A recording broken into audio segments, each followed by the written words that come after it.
driving along, listening to the radio. I was hoping that the weather would be breaking soon, when the DJ interrupted some reggae tune.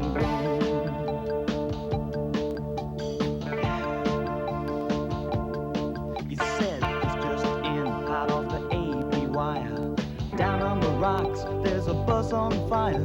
They must have missed a turn going round the bend. Witnesses say it was going end over end. It was a bus full of nuns holding babies. A bus full of nuns holding babies. A bus full of nuns holding babies in their arms going off the cliff.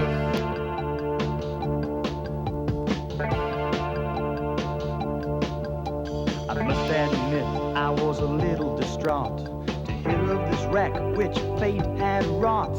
But some morbid curiosity crept into my mind, and I headed for the coast and the road that winds. It was a bus full of nuns holding babies. A bus full of nuns holding babies. A bus full of nuns holding babies in their arms going off the cliff.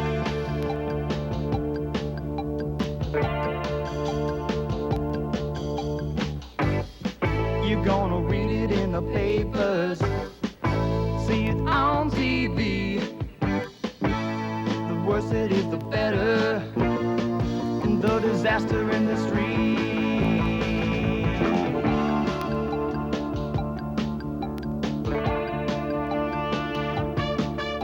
When I got to the scene, there were lights a-flashing. There were stretchers all around, and wearing gauze was in the fashion.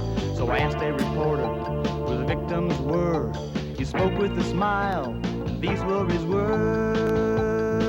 It was a bus full of nuns holding babies. A bus full of nuns holding babies. A bus full of nuns holding babies in their arms going off the cliff.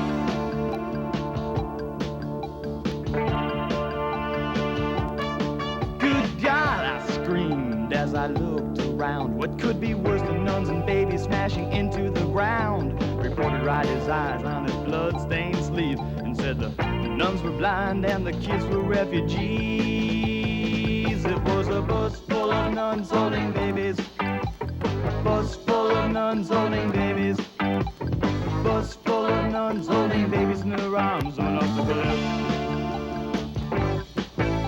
The nuns were blind.